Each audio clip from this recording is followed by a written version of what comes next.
You want to start photography in 2025? But here's the problem. Cameras. They are super expensive. And lenses, don't even get me started on lenses because I might as well sell myself. And lenses, don't even get me started on lenses because I might as well sell my left kidney to afford one of them. It's just a web of recommendations from people who recommend either super expensive stuff that they get affiliate from, or they recommend you to use your phone. But we both know that is not why you are here right now. But don't worry, I've got you, because in this video today we will talk about what camera I would purchase if I had to start photography all over again. I will give you 3 different setups, all around or under $1,000 that you can purchase today. And just for this video's sake, I won't put in any affiliate links whatsoever, but if you do like the video, enjoy it, or if you find it helpful, I do have a 14-day free photography course for beginners down in the first link in the description, and it would mean the world to me if you checked it out. So thank you.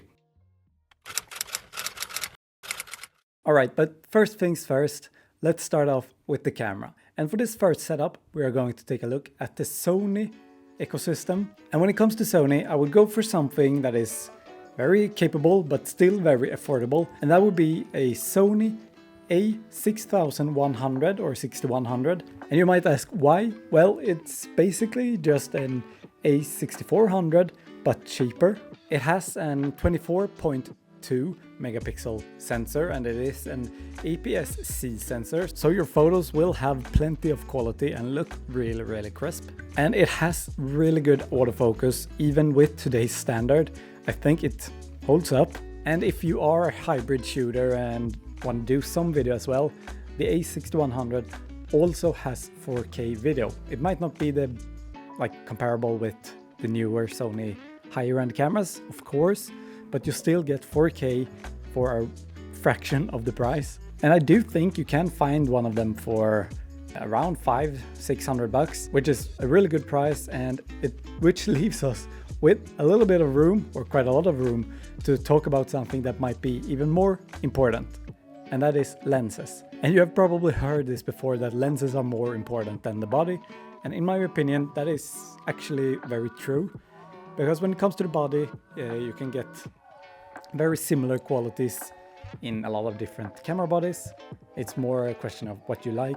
But when it comes to lenses, it's better to save a little bit on the body to maybe afford more than one lens, because you will get more creative freedom with your photography if you do have a selection of good lenses. But here is the good news: you don't need a lens that is crazy expensive, over $1,000, because there are cheaper options out there. For example, you could go for something like the Sigma 18 to 50 millimeters at f2.8. It's a super sharp lens that gives it that blurry, nice, soft background with the f2.8.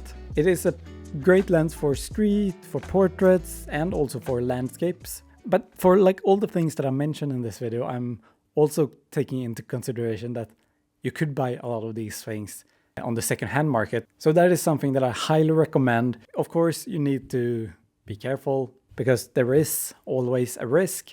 So yeah, make sure to be careful. But I personally highly recommend buying used gear. I think it's better for the environment. It's better for your wallet.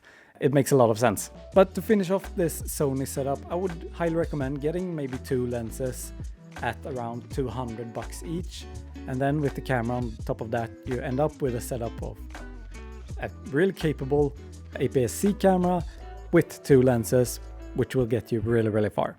But now let's move on to our second setup, which is going to be a Canon setup.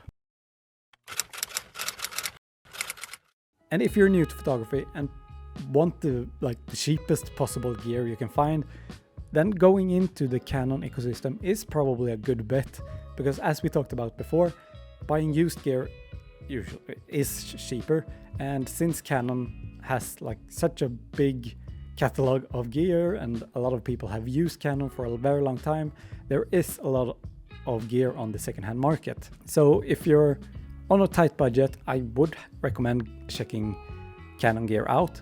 But for this setup, we're going to do something a little bit different. I think we should have a look at a more professional camera, I guess, but one that has a few years on it. So we're going to create a setup around the Canon 5D Mark III or 4, depending on your budget. So the Canon 5D is a staple of a camera. One thing to keep in mind, I guess, is that it is not a mirror, what do you call it? Mirrorless. I forgot what it was called.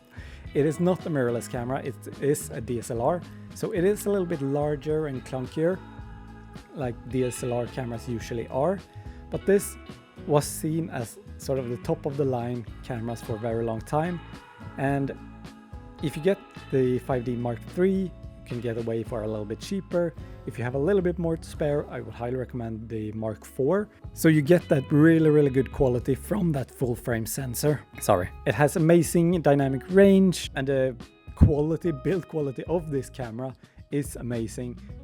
There's a reason why it's still being recommended as a really good camera, even though it was a camera from a few years ago. Of course, there are some cons about it. There is no flip out screen. There isn't any 4K video recording. It's a little bit more on the bulky size, as I said before. So you don't get all of those like hybrid qualities that you get from newer mirrorless cameras. But if you're doing mostly photography and want a high-end camera that can deliver really good images, then the 5D is really good. But of course, we need to talk a little bit about lenses as well. And here you have something like the Nifty 50 or the Canon EF 50mm at f1.8. So a really good 50mm lens. And since this is a full frame camera, it is a true 50mm. You don't need to take into consideration for the crop factor. But yeah, it's a classic lens, super sharp, nice bokeh, blurry background, all of that. Another great option could be the Canon EF 24 to 105mm if you want something with a little bit more versatility. This is a lens with an f-stop of 4, so it doesn't really have that shallow depth of field as the 1.8, but it's very versatile.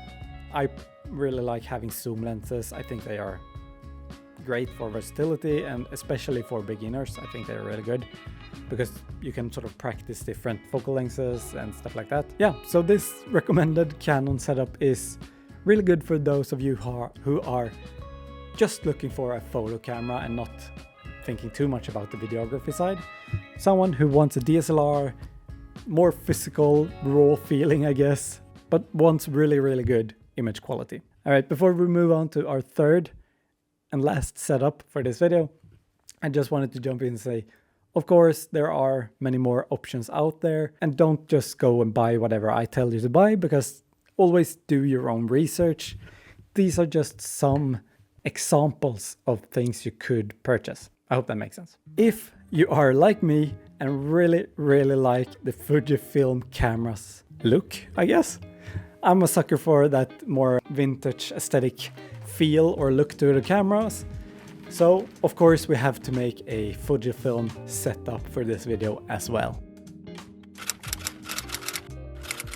But when it comes to getting started with Fuji cameras, I would highly recommend something like the Fujifilm X-T30. And here you also have two different versions. So you have Mark 1 and Mark 2. In my opinion, Mark 1 works totally fine if you are on a tighter budget. But if you want a little bit more, then you can always splurge on Mark number 2. The X-T30 has a 26.1 megapixel APS-C sensor.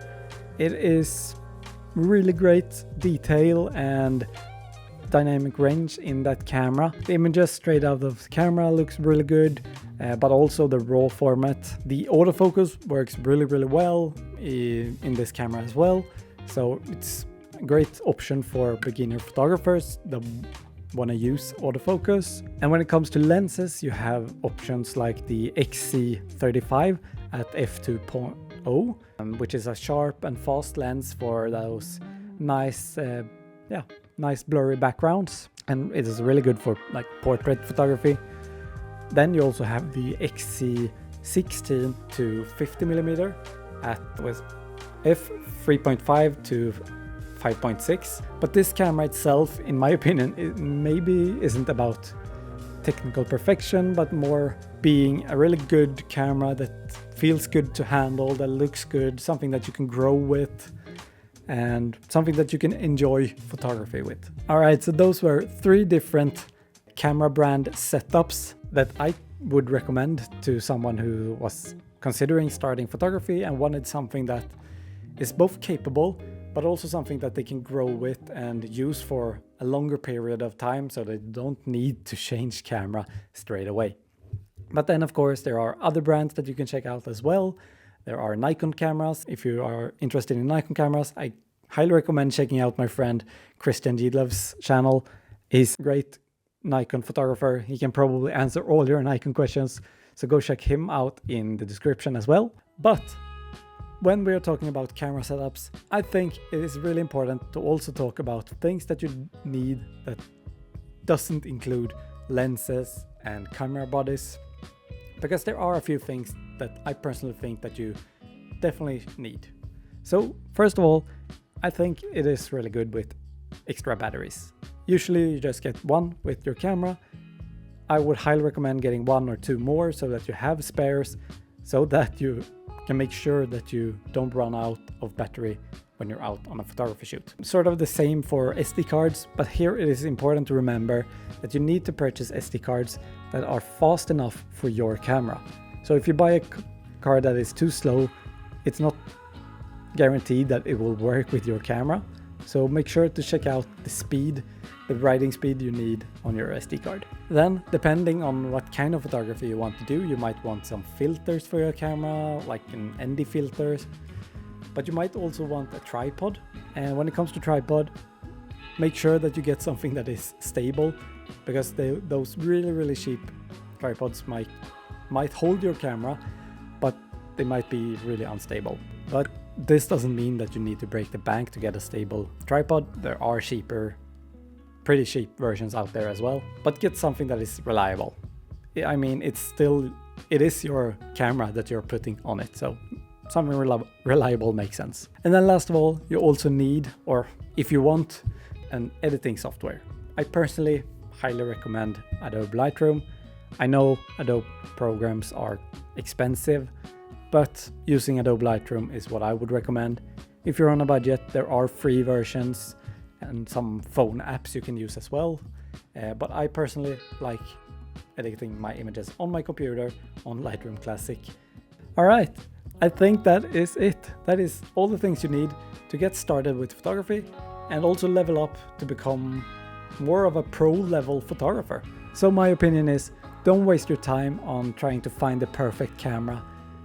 Just get something and start practicing instead. It is going to be so much better for your photography. And if you want to learn more, I have plenty of videos here on my channel. Or if you want a free 14-day photography course, it's the first link down in the description. Alright, thank you. See you in the next one. Bye.